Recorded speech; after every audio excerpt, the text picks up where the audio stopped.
evening, my dear sisters and brothers. Offering my most humble, prayerful salutations at the divine feet of our beloved Sadguru. We begin to celebrate the International Yoga Day, so congratulations to each one of you for being a participant of this wonderful, momentous celebration, which is being celebrated even as we speak in over 177 countries. Well, today is June 21st, and June 21st was chosen as the International Yoga Day. How did this happen? Very briefly, in 2014, December, Prime Minister Narendra Modi, Prime Minister of India, sent in a draft resolution for approval and vote, saying that we would like to make June 21st devoted to the International Day of Yoga. Why did you choose June 21st? What is so special about today? Today is the summer solstice, the longest day, and then in the Indian Vedic calendar, this is where the sun shifts his direction and he begins moving towards the south. It's called the Dakshinayana. Ayana means path. It creates a path. So Uttarayana is from January to June 21st. And from Sankranti, January 14th or so. And June 21st onwards, the Dakshinayana begins. That means the southern journey begins. So while Uttarayana is meant to look up and far beyond, to expand your consciousness, Dakshinayana is going inward, into yourself, going deep within and awakening the divinity from down. So this is again a very holy, every day is holy in Indian calendar. If you see, almost every day there is a festival. People are sick of making sweets. That's why you don't make sweets in the Indian festivals. Anyway, so the point is, this is a very holy period for introspection. That is why, you know, it's not coincidence that in India especially, this comes as in time with monsoon. So in monsoon, people don't get to travel much. So they would call it the time from June till the beginning of Diwali. They have called this Chaturmas. They have this 4 months where the yogis and the saints who would otherwise travel always, because these people didn't belong to a place. They will not get attached to a particular place or a village or a temple. They will constantly travel. They were always placed on different projects by the divine. And so these 4 months they wouldn't travel. They would stay back in India. They would stay back in a village. So everybody settles down for the 4 months because of monsoon. And because you have a guru now staying there, people would say, let's make the full use of him. And throughout the rainy season, that is from June till end of September, October, he would stay there, he or she, and would teach everything that they knew. So that's why it was considered a time where there is no journeys done, nobody travels anywhere, but they just focus on spirituality till Diwali happens. And Diwali, of course, is a festival of lights and so on and so forth, to celebrate what all you practiced. It takes 90 to 120 days for anything to become a firm. There's a 40-day period, and there is a 80-day period, there's a 90-day period, there's a 120-day period. For something that you would start, if you can keep it up without any interruption for so many days, then it becomes part and parcel of your life. If you want to break a habit or you want to create a new habit, these are days given. And so these next 4 months is a great way to, let's say, if you're considering beginning asanas on a regular routine as part of your life, not necessarily every day would be great, but if you don't, then at least twice a week or thrice a week, you bring in that lifestyle into you, bring in that culture into your lifestyle. This is a great time to start, and that's why Prime Minister Narendra Modi said, let's do it on June 21st, because everybody celebrates January 1st, right? But we chose June 21st, right? In the halfway in the year, so kind of check where am I now and what can I do for the rest of the year. Guess what happened? Normally any resolution goes through a voting process, and the countries vote for it. It's a long drawn process. But lo and behold, This particular resolution draft didn't go through any voting process. 177 countries directly signed it and co-sponsored it, saying, yeah, we are supporting it right away. So it was amazing to see how the world is actually ready to embrace yoga as a lifestyle, to understand yoga as a mind, body, spirit approach. They're willing, they're open to it. We didn't have to sell it to them. They literally were waiting for a knock and the door shall be opened. It was literally like that. So Prime Minister Modi was used as an instrument. And so 2015, he launched this very momentous thing, putting yoga up in the international front. And today, as we speak, and today being Friday, maybe the Western Hemisphere may not celebrate it today, but tomorrow morning, most of the people I know in Cleveland, Rock and Roll Hall of Fame, I know that doesn't go with yoga, but that parking lot is used and they're going to do 108 sun salutations and so on and so forth. So all yoga studios and teachers get together, bring their students together, and it's a very beautiful occasion. And so, and we are going to celebrate this weekend and learn and understand a little more about this divine science. So congratulations to all of you for being part of this, and welcome, and thank you, SDSC Center, thank you Dr. Rao, thank you Brother Mahesh for giving me this opportunity to once again be of service. Yoga is my passion. I learned it, I guess, from the age of 10. I don't even remember. I mean, as a child, just like all girls are put through Bharatanatyam, right? All the boys go through some kind of yoga or the other. We always send to some RSS school or something will be there in your neighborhood teaching you yoga. So I guess, at least in my generation, people who were raised, so I was into it, and I took to it. I never looked back. And when I joined Sai Baba's ashram at the age of 17, and I stayed there for over 15 years, throughout my entire youth, I met so many wonderful yoga teachers who taught me the deeper aspects of yoga. And Baba himself, on many occasions, guided me into the philosophy and the understanding of yoga in its deepest levels. So I'm very, very grateful. It has blessed me in so many ways.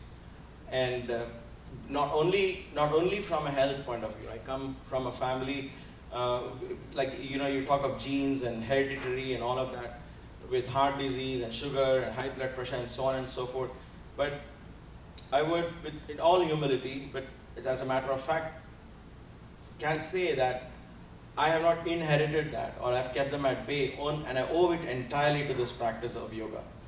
I'm entering my 59th year, and at the same time, I have not but it didn't stop me from, my hair fall didn't stop, so I can't say it'll prevent baldness. It didn't.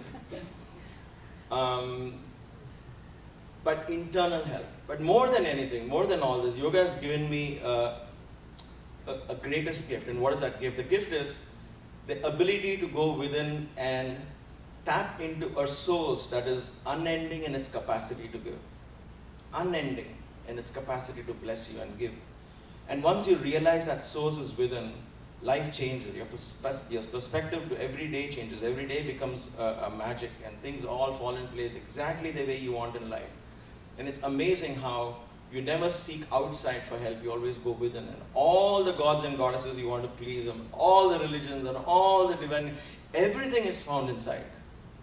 All the planets are found inside. All the paths, all knowledge is found inside. And that, to me, yoga has been the path that helped me tap to this. And also what I'm going to share in this weekend is not just yoga is the only way to do it, no. But yoga is the way I learned it. And I can share with you what has benefited me. And since this is on the occasion of International Yoga Day, why not take the full advantage? So bhakti can be practiced as yoga. We're going to talk about that tomorrow and practice, and we're going to do this as a workshop. Japa can be practiced as a yoga. So every act almost becomes a yoga and has a potential to become yoga. So yoga is not necessarily only limited to asanas. That is an important element. But to reduce yoga to just physical exercises alone will be doing injustice to this wonderful science. It is a science of self-discovery. You're using your body, you're using your breath, you're using your mind. Things which are available to you to go within and find out what the heck is going on inside here. We get a cough, we run to the chemist, or In India, we go to the pharmacy and say, I'm sick, give me some medicine, and they give you. But here you can't do that. But here you can go and you Google when you're sick, right? If you have good insurance, you go to a doctor. So even for that, we ask somebody else, what's going on inside here?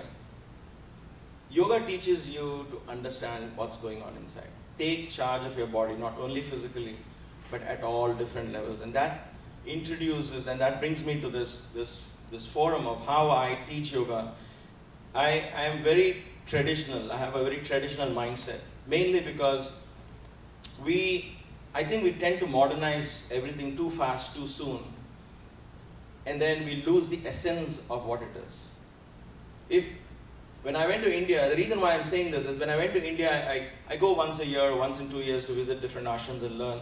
I was surprised to see an actual yogi, a sannyasi, wearing saffron robes, representing Sanatana Dharma, teaching us as a student. He said, please don't teach spirituality in yoga and all. Nobody will come to your class. Just give exercises, everybody will come. So I asked him, are you teaching yoga just for people to come? He said, how else can I pay my bills? It was sad. It was a sad answer I didn't expect from him. But that made me more determined. That if everybody decides that, oh, people won't understand the depth of spirituality. Oh, nobody wants spiritual things. Let us give them physical. If everybody does that, then who's there to teach you more than that? Today, people who are into yoga are looking, what else is there in yoga? What else is there beyond flexibility? How is yoga different from flexibility? If flexibility is yoga, then you might as well do flexible exercises. So put on CNN or Desperate Housewives, or I don't know what goes on these days, but whatever it is on TV, and you do your exercise and you say you're doing yoga. Is that yoga? That's what we need to ask. And to me, that's why I go back to being a traditional mindset. I said yoga is a lifestyle. It is a means to discover who you are. It's taking mindfulness to a whole different level. We'll see that when we do guided meditation, guided relaxation in the next 2.5 days. A lot of information is going to be thrown at you in these next 2.5 days. Hopefully you'll retain some. We're going to record most of the talks, and if not the asana session, we'll try to record them as well, and I'll pass it back to the SDSC to host it on their YouTube channel, so you can always refer back. But it's not something you can cover in 2.5 days. It's not something you can learn in even 2.5 months or a year, but you take one step at a time. So traditionally, what is yoga? How do you approach this art of self-discovery? You know, these terms sounds great, but what does it really mean? The inner essence of who we are, the I principle inside of us. Now, if you ask me who am I say I am Sunder, I'm so-and-so, and I introduce myself. But I ask myself, what is Sunder then? It's just the name of this body, this personality. But this personality was given to me when I was born. I didn't know. My name was not Sunder. As I was born, in the few weeks after my birth also, I was not aware of my nationality or sexuality or who my parents were, what community I belonged to, what religion I belonged to. I was aware of nothing. I was blissfully sleeping, eating, sleeping. I would cry and everybody come to me. I would enjoy, like a kingly life, right? So is that Sunder? And then Sunder was put on, oh, your name is Sunder. Oh, this is what you should do. This is where we go, you come here. We go to this market, you also come to this market. Oh, we laugh at these things. You should also laugh at these things. Why are you not laughing? We're all laughing. Laugh. Oh, this you shouldn't laugh. You should be serious. This is how you should sit. This is how you should stand. So I learned. By the time I was 7, I had formed my own concept of Sundar. I adopted that and I said, I am Sundar. But am I really Sundar? That is the question yoga begs of you to ask. So the I principle is hidden deep inside. In Vedanta is the ancient teachings of Indian civilization. It's called Sanatana Dharma, eternal way of life. It's not a religion. It was never practiced as a religion. At that time, it was free. The world was not broken up into fragments of narrow domestic walls, as Tagore says it. The clear stream of reason had not lost its way into the dreary desert sands of dead habits. Tireless striving was always stretching his arms towards perfection.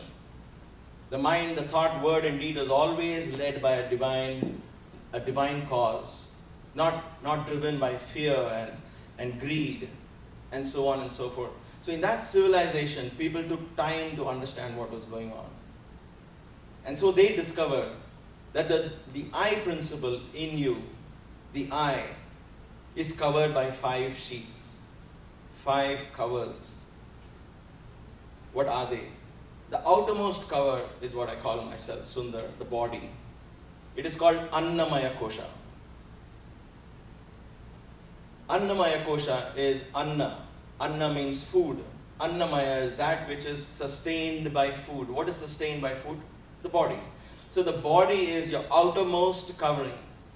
And there are 4 more. So the body is the outermost covering. In yoga, you have practices that help you understand this covering, the Annamaya Kosha fully. What are those practices? Of course, one is something very popular, and that is yoga abhyasa, yoga asana, asana abhyasa. Abhyasa means practice. So yoga practice here, when you say abhyasa, you're talking of asana practice. And then you have urja abhyasa. Urja is strength. So you also practice yogasanas from a strength point of view. So there are asanas which predominantly focus on strength alone, so that your muscles are toned. See, in yoga, there is no, in the yoga asanas part of it, there is no wear and tear of a muscle. Now, if you're doing weight training, for example, and I'm not saying what is good or bad, I'm just saying it's a matter of fact, as it is. If you do weight training, what happens is you're contracting and flexing and expanding your muscles. So there is a lot of wear and tear of the muscle. But in yoga, you can tone the muscles. You may not get size. You won't get a 6-pack ab, and you won't get those real cut muscles. If somebody is looking for that, I would say yoga is not the place you want to look for. You can go somewhere else and practice weights, perhaps. You may not get that, but your muscles are very well toned. While a hefty 150-pound gentleman who has done a lot of exercises in weights may not be able to do a handstand, but a yogi of the same weight and body who has not done any exercise, but he could do a handstand. Where is it strength or is it control of the muscle? So there is intelligence poured into the muscle, because as you move, you become very mindful of every single pose. The brain from here talks to the extremes. We will learn that as we practice, how the motor and sensory skills are so sharp. And so the brain, the neurons, the neural paths in the brains are created so powerfully that you're able to balance when it's required, you're able to provide strength when it's required. So this is also learned in other Chinese forms of practice like Kung Fu and Karate, where they can transfer the power of Qi, which we call prana, into the hands, and then they can break tons of bricks in one blow. That's not strength. If you look at him, he'll be a puny guy, skinny guy. But with one force, he can break like, let's say 5 layers or 6 layers, or sometimes 20, 21 layers of bricks, concrete bricks. That energy comes through the practice of mindful practice. So yogasanas practice brings you this awareness. So it provides strength and vitality to the Annamaya Kosha. Kosha means sheath, a covering. S-H-E-A-T-H, sheath. Like you have a sheath for a sword, right? So it's a covering. Then you have Urja, and then you have something called Kriyas. Kriyas are different from asanas. Kriyas are where you're constantly moving. Karma, Kriya. Kriya means action. Asana means pose. Asana, sit, still. Asana, the word asana itself means still. Kriya is constant movement. So when we do warm-ups, we do Kriyas. When we do certain cat breathing, for example, we'll do that as well. Some of you have already done it in the previous classes. Cat breathing, you're constantly moving. You're breathing out, breathing in, breathing out, breathing. Surya Namaskar, you're constantly going. Those are all Kriyas. So there are all of Kriyas also come into practice. Now, all this again with Annamaya Kosha. There are also other Kriyas. We won't be practicing them because that needs separate place. And what are those Kriyas? Those Kriyas are internal cleansing of the body again. We're only talking about the body here. So internal cleansing called, for example, if I want to cleanse my intestines, if I want to remove all the phlegm from my system, there is something called Gajakarani. Like if you, let's say you're going to work, and I speak this from experience, people will start getting, the virus in the office, when you go, because everything is closed, right? One person gets it, the entire team gets it at some point. It's a matter of time. Or your child gets it, you come home, and then it's a matter of time before you get it, or you pass it on. at those moments, you can actually say, you know what, I feel I'm going to get virus, I'm going to cleanse my system. And Gaja means elephant. Karni is what the elephant does. What does the elephant does? It can suck the water through its trunk, and then it can throw the water out. So Gaja is drinking a lot of salt water and then throwing it out. Now don't go and try it right away. I mean, there are some pros and cons, good things, and who should do, who should not do, there are all of that. But I'm just giving you an idea. Gaja is one of them, where you cleanse, and when you throw this water out of your system, a lot of phlegm comes out. And it actually brings down, the probability of you catching a viral fever comes down to just 10%, if you know how to do this. Almost instantly it comes down, because you'll sweat so much that even this onset of fever will just disappear right away. Giving you an example. So there are Shat Kriyas. Shat Kriyas are 6 powerful Kriyas are done. One of them is Gajakarni. Then you have Neti. Many of you know what Neti is. So you pour water from here and then water comes out. That's called Jalaneti. That helps clear the nasal passages. It helps clear the eyes. So these are all sympathetically connected to each other. So when your nostrils are clean, your eyesight is clear, your hearing capability comes up. So there is Jalaneti. There is Dauti. There is where you swallow cloth. You know, some of you are saying, kids should not watch this because kids, as it is, put everything in the mouth. But going back to your 2-year-old time where you wanted to taste everything and everything went into your mouth, here's a chance for you to go back. So there is a muslin cloth which is about 4 inches wide and about 30 feet long. And you start eating it.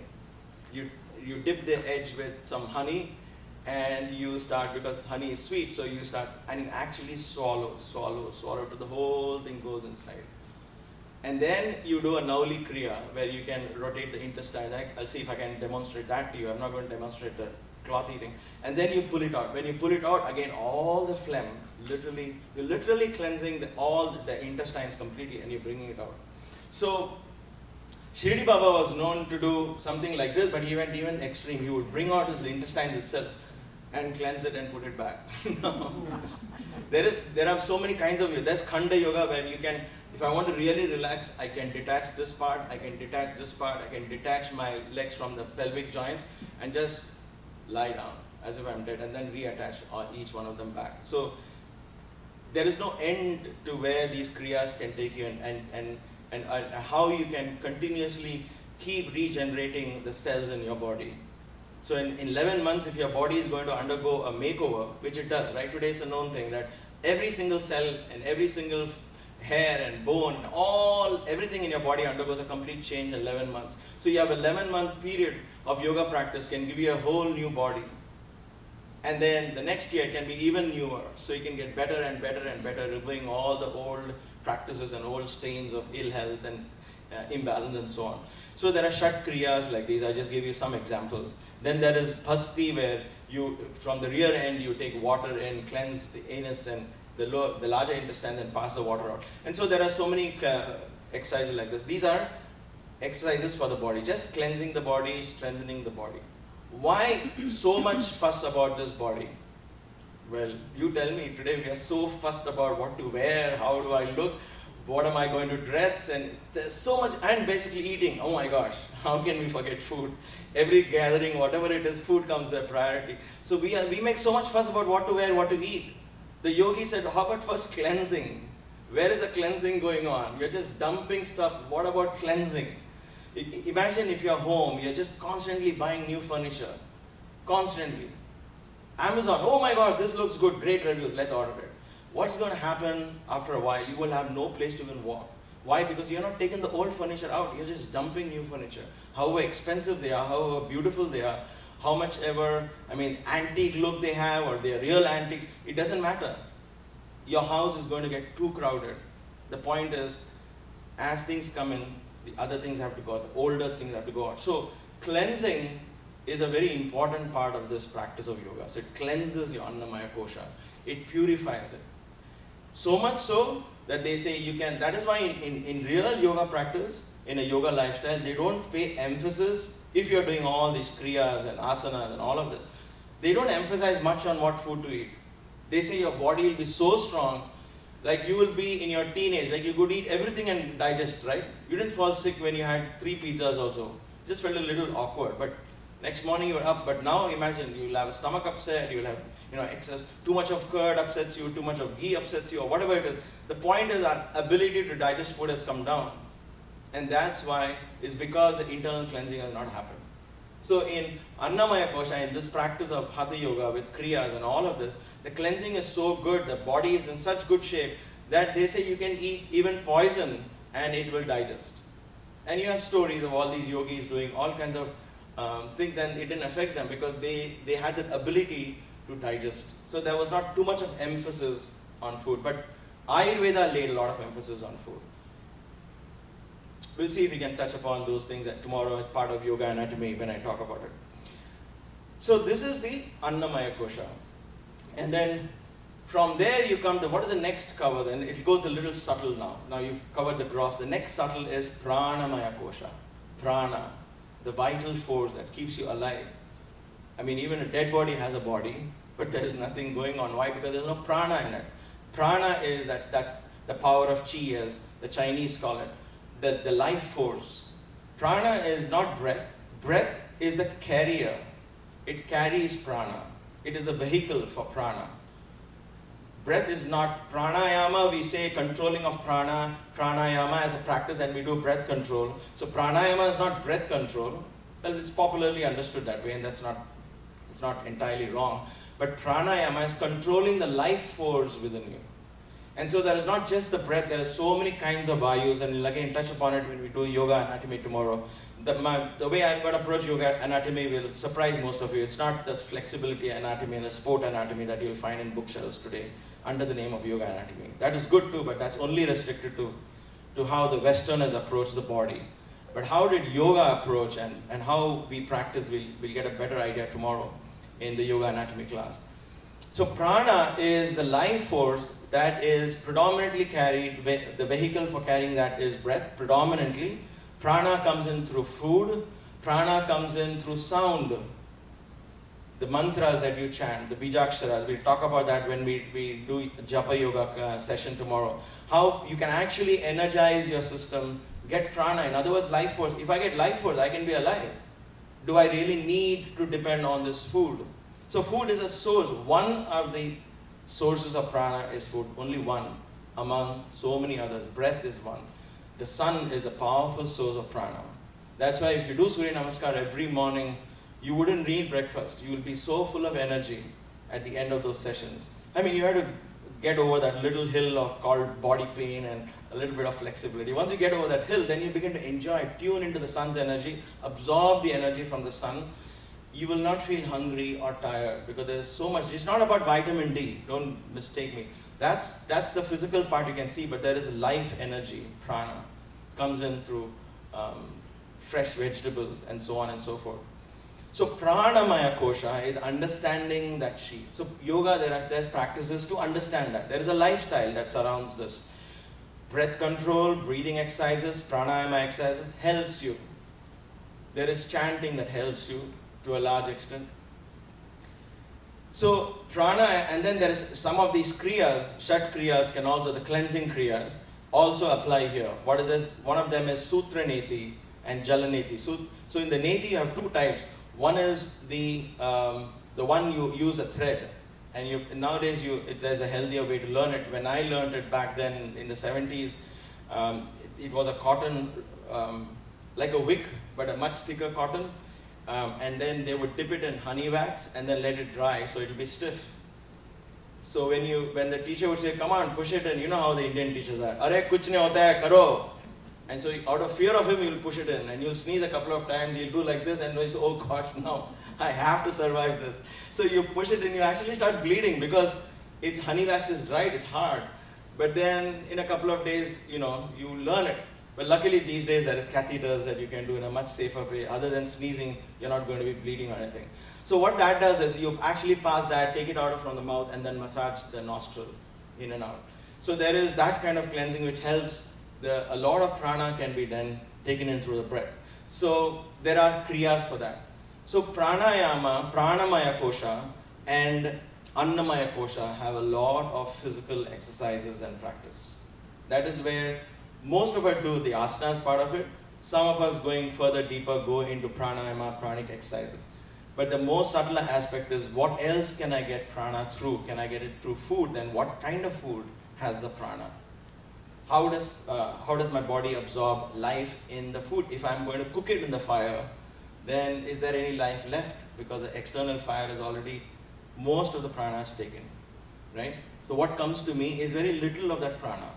Now, it's not spoiled. If it is spoiled, it's a dead food. We don't eat rotten food. So we don't have to worry about that. But when you cook the food, a lot of energy is already taken.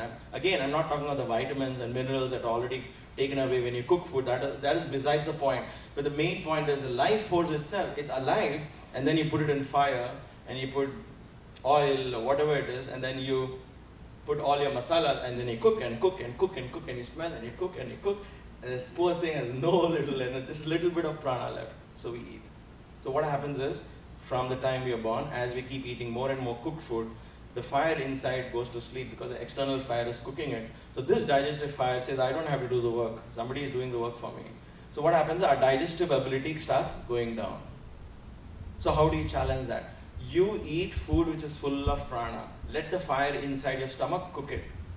Let this digestive fire cook it. So Agni is here. You know, this is one of my favorite topics, but I don't want to take too much time. Because Krishna says, even in the Gita, that Aham Vaishwanaro Bhutva Praninam Deham Ashritaha. Praninam Deha, in all the bodies of all living beings, I reside where? He didn't say I reside in the lotus of the heart. It's all also there, but I'm just saying, it's so ironical that in the Gita, he says, I reside as the digestive juices. That is the key. If I want to know if I'm healthy or not, just ask yourself, what happens, what is my digestive ability? If I can digest food properly, if every morning I'm passing motions and in the health of the motion is good, then I know I'm in good health. You don't need any other confirmation. But that is your key. Is it digested well? So the fire here is cooking, you're exercising. Like when you do exercises, your muscles are strong, right? It's toned. So why not exercise the fire? Eat raw. When you eat raw food, then this fire is woken up. Oh my God, now I have to cook. I have to really digest this green leaves and this carrot and this apple and everything that I'm eating with skin and all of this. I have to digest, so it does a lot of work. So at least once in a while, consider eating some raw food. So you challenge the system and keep this alive. So if you prana. put icing on the salad and all and eat, then it's... Yeah, that's fine. You can make it very tasty. Okay. You should come home sometimes.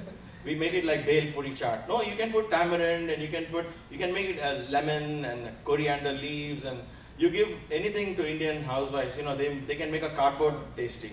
So I'm lucky. Maya's an excellent cook.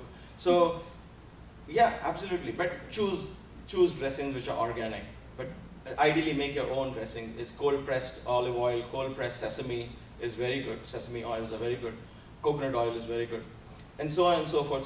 So there's that, that's why I said that's a whole different... My question was geared towards, by cooking you are taking away the prana. Yeah. So by adding salad dressing also, are you taking away No, the no, prana? no. As long as it's raw, you're challenging your digestive system.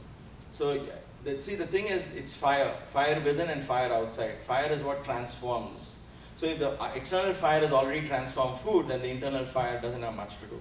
That's what it does. That's why when you're sick, they give you double boiled rice and you eat just lentils and something which is really cooked, right? Why? Because you can't digest anymore. You just want something which is easily digestible. Idlis are given in India. So it's easily digestible. That's the sign. Because you're sick, you can't digest. That's the point. So challenge your digestive fire.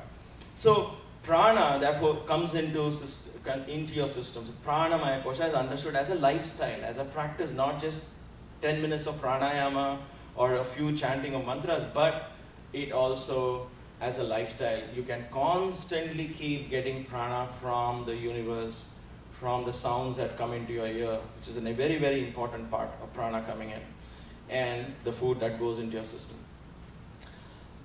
After these two, the third sheath that comes is manomaya kosha, the mind sheath. The mind is now below these two.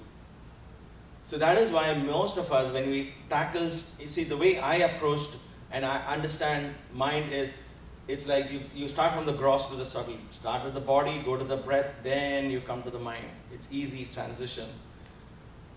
Straight away jumping into mind without working on the body or the breath is, for me, it's an incomplete practice. And I'm not saying it shouldn't be done that way. But going into meditation is, for me, through Hatha Yoga. First understand the body, understand the breath. Then when you go in, you will automatically, the mind, which is a product of these, will come. It's a virtual reality, right? Where is the mind really? There's no one particular place where you can pinpoint and say, aha, I found you. You're hiding here in some cranny here in the skull. That's the brain, it's not the mind. Where is the mind? And therefore the mind is even more subtle than the breath. Body I can see, I can touch, I can feel. Breath, I cannot see, but I can feel, I can touch. Mind, I can neither see nor feel. But it is there. So the more subtle it is, the more powerful it is. And when you get up in the morning, you know how powerful the mind is. The body is rested, is ready to get up to work. Your breathing has been calm and subtle, so everything is ready in your system for a go, but your mind says, oh my God, I need another 20 minutes of a nap. And you say, yeah, I need, and you go to sleep. The mind is so powerful. The more subtle you go within, you're getting more and more powerful. That's why they said that the I, which is the most subtle, is the divine principle. That is so much more powerful. If the mind itself is this powerful, you've got two more sheets, and then within that lies this divine seed within us. That links you to this cosmic intelligence. That's the beauty of yoga. So, Manomaya Kosha, the mind sheath. How do we approach this mind sheath? So there is a Shat Kriya for this. There is something called Trataka, but we'll apply that for Vijnanamaya Kosha. In Manomaya Kosha mainly comes emotions. We use emotions as a power. So Bhakti Yoga becomes a part of Manomaya Kosha. So there is singing and kirtans become a very valuable practice of Manomaya Kosha. It is part of yoga. That's why it's called kirtans is part of Bhakti Yoga. And we'll practice tomorrow. I'll show you how each kirtan affects each of the chakras, and we'll do that as a workshop. So kirtans become an important part. Mantra, japa practice. Japam, when you chant japam internally, that becomes a very powerful practice. So when you say externally, when you chant loudly, it becomes effective for the pranamaya kosha because your ear is listening to what is happening. So your ear is absorbing the sound of the mantra.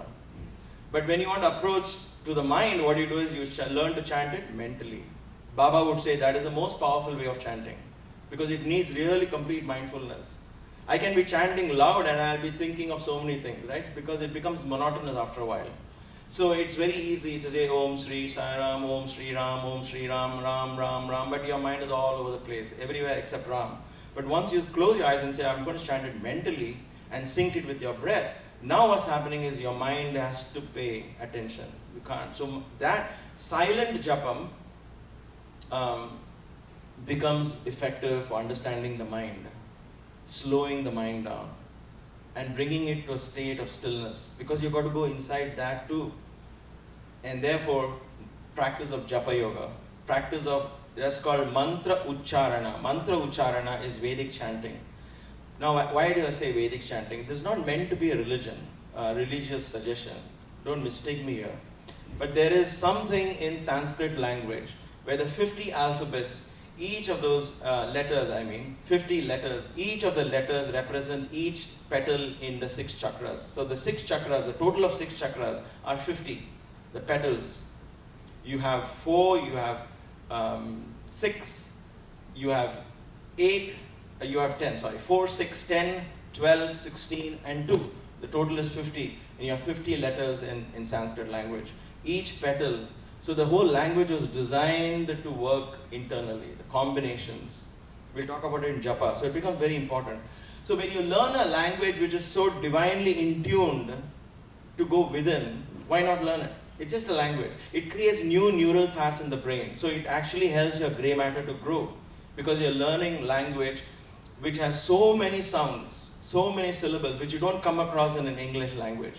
You have ka, you say, oh yeah, I've got K for ka. Yes, but what about ka? Ka, ka, pa, pa, ba, pa, sa, sha, sha. So there are so many. So each, the lip creates a sound, the tongue against the roof of the mouth creates a sound, The tongue going within inside creates a sound. The guttural sounds are there. So for each sound, there are letters in Sanskrit. And then there are words formed, sentences formed, and sounds are created. So when we chant them, they create energies within. And they actually invoke the inner recesses of your mind. So when we talk of cleansing subconscious mind, saying cleansing unconscious mind, these things are open to practice. So I'm not asking you to believe any of this. I don't expect you to believe any of this. But when you practice it, it's amazing how you can easily overcome addictions, easily overcome phobias by understanding what mantra to chant. It's like electricity. When we understand electricity, we handle it carefully. But handle carefully is going to generate so much comfort, right?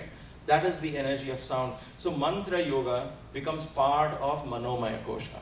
Mantra Ucharana, that is Japa yoga and mantra, when you chant Vedic mantras, not as a repetition, but just chanting. Because you have to pay so much attention to the way it is chanted. There's a lot of emphasis given. And that was learned, you know, how in traditionally they didn't have books, they didn't have slides to watch. They would just listen and learn. That's why it's called Shruti, Shravanam, only by listening.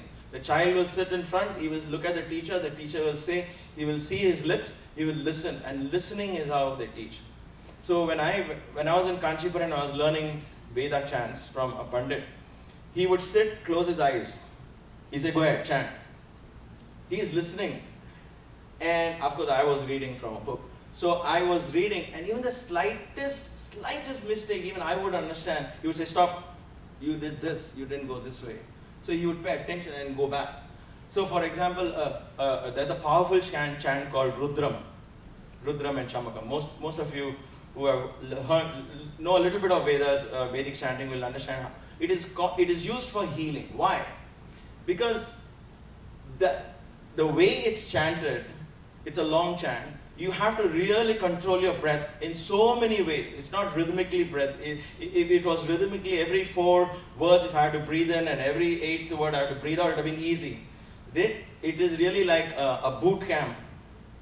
It never gives you a stability there. You're constantly challenging the way you're going to breathe. So your breath, your chant, and the way the voice modulation, it's a very powerful way of bringing health. So aerobic capacity increases just by chanting Rudram properly. That's why Rudram is chanted in a group. You know why? Because a single person is very difficult for him to chant continuously. Don't you agree? I mean, Swaminathan here knows Rudram very well. But have you ever been successful in chanting continuously without a single break, perhaps? With so many years of practice, I'm sure you did.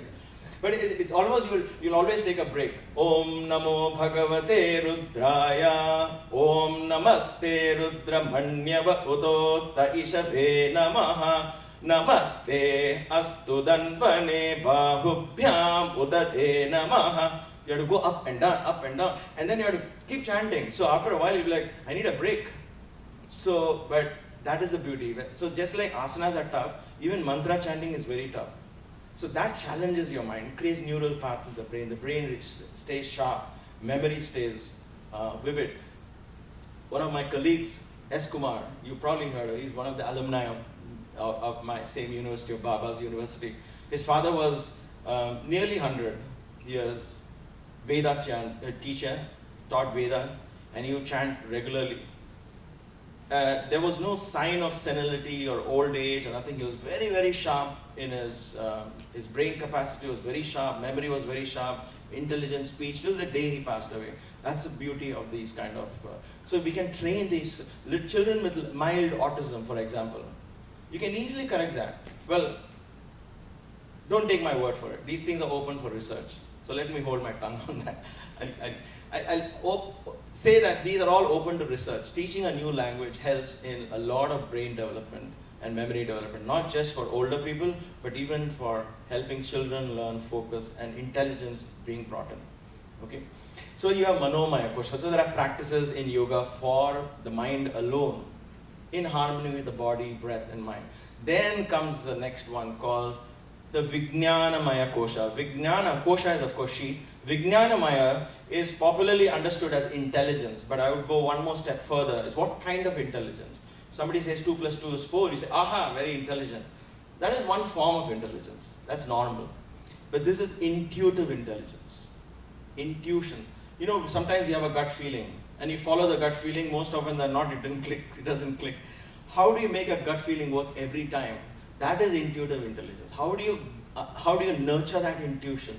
How do you nurture that? Because you're able to read between lines. You're able to feel something that the senses are not providing. That is a divine energy lying latent within us to tap into. So Vijnanamaya Kosha is understanding that subtle part. Sometimes, that gut feeling rules everything, even the mind, right? Business deals, millions of dollars of business deals are made on gut feeling, gut instinct. People buy stocks on gut feeling. Though the technical chart shows something, they will go on gut feeling, and sometimes they click. So the gut feeling is not the mind, not senses, not anything. It's an internal wisdom that suddenly gives you a light. So that is where you get creative ideas. They don't come to you in slow bits and pieces. They download it instantly. You get a flash of creative idea. Like, why didn't I think of that before? So how does that come? How do you control that? How do you get that in your beck and call? That is Vijnanamaya Kosha. So for that, you have Tantra practice. Tantra is popularly understood in some weird way. Somehow it's connected with sex and things like that. But that's a popular thing. Tantra means ritual. Basically, it's a ritual. Just like how do you train your subconscious and unconscious mind? That is what Tantra is about. Because the subconscious mind understands pictures more than words. It understands imagery. So you use imagery, you use idols to understand the energy of the mind. So, and then you engage in conversing with that energy. For example, Ganesha energy means elephant. Elephant reminds you of what? Strength, wisdom. But does it scare you like the lion? No. But there is timidity in the elephant. There is gentleness in the elephant. Elephant, when you see a picture of elephant, you'll be like, oh my God, it brings peace to your mind. But it's huge. It can crush you in an instant. Why doesn't it create fear? That's the beauty of the elephant. And so before beginning everything, get your mind to that energy, which is powerful, which is wise, which is timid, which is gentle, which is humble. And then you invoke that energy of the mind and then proceed. So you worship Ganesha. What is this worship of Ganesha? Therefore, that is where the Vijnanamaya Kosha comes in. So there is Are you going to cover that like tomorrow? mantra. Are you going to cover that tomorrow? Or? We will try and touch upon this when we talk about Japa Yoga. Definitely, I will be touching upon all of this through when we talk about Japa Yoga and Bhakti Yoga. So the point is, Vijnanamaya Kosha is approached through Tantra practice. In other words, ritual. Tantra is, there's a right-hand path and the left-hand path. So the right-hand path is all about proper rituals. Why do I use an incense stick? Because I want to engage my nostrils. Why do I ring bells? I want to engage my ears. I want to engage all my senses, be completely in the here and now.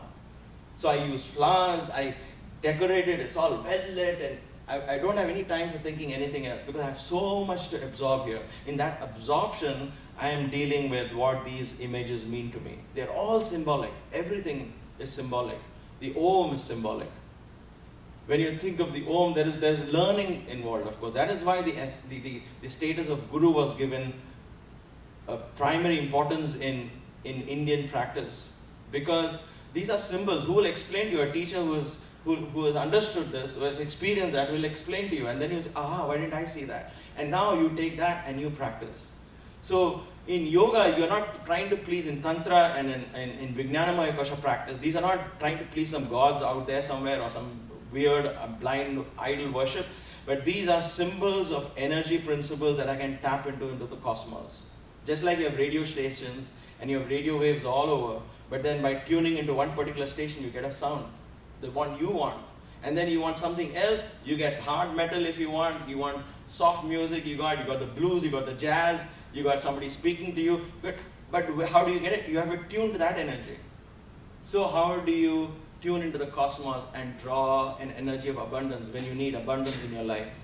How do you get health into your system when you need health the most? How? That is the beauty. Yoga is so empowering that it teaches you all this. Tap into these energies. There is a lot of work involved, unfortunately. You can't put a YouTube video and let this mantra keep chanting and expect abundance to come. Because you see, you type abundance, music for abundance in YouTube video, like hundreds and hundreds. Listen to this as you sleep. It will fill your life with abundance. I wish it was true. It does help. I mean, it gives you peace of mind and you sleep. That helps. But true thing is, you have to work for it. So you have to tune into it. And we'll touch upon these sounds tomorrow. Vijnanamaya Kosha, very powerful. The more subtle it becomes, more powerful.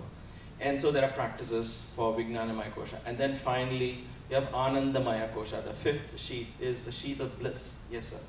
The Vijnanamaya Kosha, is it the cleansing of your subconscious mind?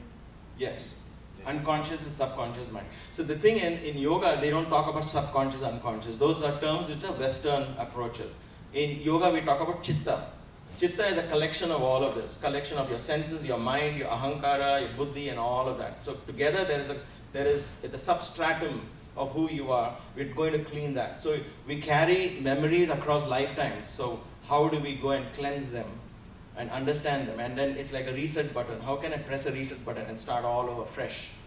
So that is the beauty in these chants. They actually drill. That's why the neural pathways are important. They drill into your brain, help you go deep inside. And then you'll get glimpses of who you are. You face those ghosts in the closet, literally. And then you'll find there's no ghost there at all. It's just your secretly held belief system that is making you work. There are some very interesting books, The Power of Belief, The Biology of Belief, or something like that, by Bruce Lipton, I think.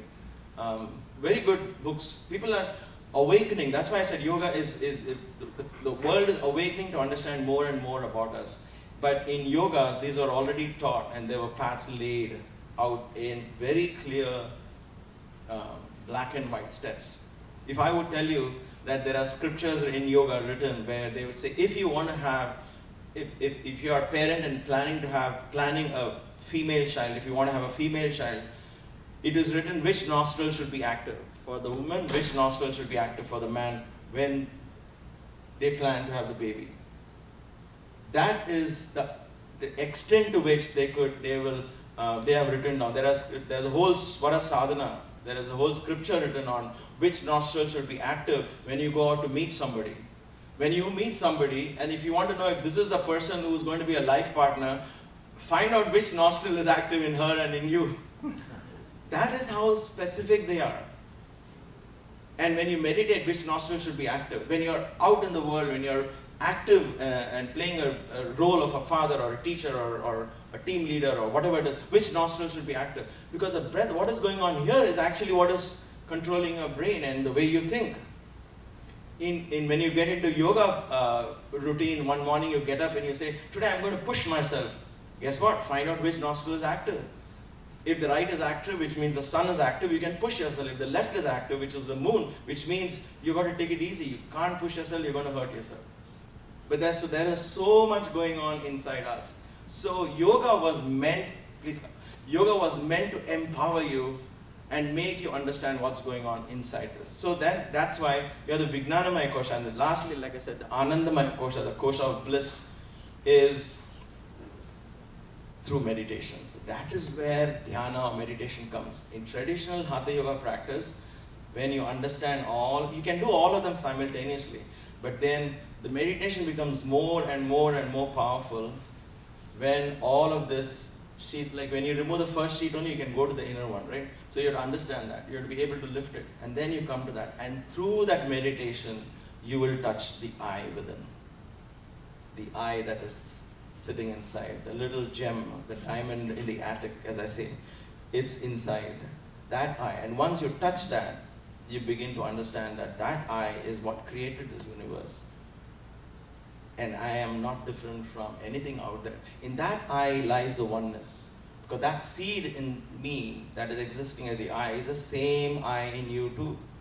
And therein lies this oneness. That is why Patanjali says, Kaivalya Pada. When he ends this Yoga Sutras, he ends in concept of oneness. Ultimately, Kevala. Kevala means only one, right? There's only one consciousness of which we are all part of. We are not just interconnected. That's a good way to start. We are one. We are one. Just one, seen as many. Ekoham bahushyam. Ekam sat vipra bahuda vadanti. There is one, but it's seen as many. So the tree out there is an extension of who you are. The ocean out there is an extension of who you are. The cosmos out there is an extension. There are so many dimensions in this journey, dimensions of reality that open up as we begin to understand these chakras and the way they vibrate, the petals, opens up so many dimensions. And this journey is beautiful, it's ecstatic, it fills you with so much joy that you wouldn't seek any other joy outside because you're so content. That is why the concept of Shiva is always in meditation. Why? Because he finds so much joy, he doesn't need to open his eyes. He doesn't want anything else. He's locked himself up in the snow-clad mountains meditating. Why? Because there is so much going on inside. Even in normal terms, in medicine now they understand this as serotonin and melatonin and dopamine and all is released as you meditate. That brings a sense of elatedness. That is just the beginning of what waves and waves and waves of unending ecstasy and joy and expansion that can come when you go deep into yourself. You come face to face with divinity. So, all of this sounds exciting, and we want to get it right away, but that's the unfortunate part. We have to work hard, and we have to work against all the habits that we've created, against laziness, against doubt, against all of that, against this the resistance that we have built in our body. That if I'm touching my toe tomorrow morning, you're going to get your hip is going to hurt, and you're going to say, oh my God, that resistance is a reflection of the resistance we have built in our mind to grow, to open, to be learning constantly. And that is what yoga starts. So it starts with the body, goes into the prana, goes into the mind, goes into intuition, goes into bliss and takes you deep inside. And through that sheath, the final sheath of bliss in meditation that you experience, you come face to face with your own divinity. And once you discover that, you don't need to look out at all. You have achieved the purpose of life. That is what I believe is the true journey in yoga. It begins with asanas and flexibility, but that's just scratching the surface. It takes you deep inside. So in the next 2.5 days, we are going to touch upon these things, get a flavor of it.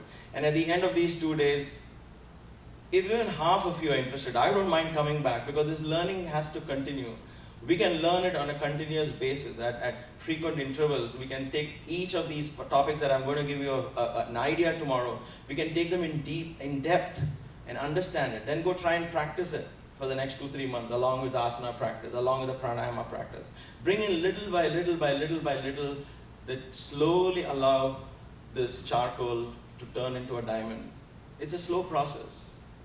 But slowly, with the regularity, with a firm conviction and enthusiastic practice, that's what Patanjali says. With this firm, regular, enthusiastic practice, one can attain the highest state of yoga.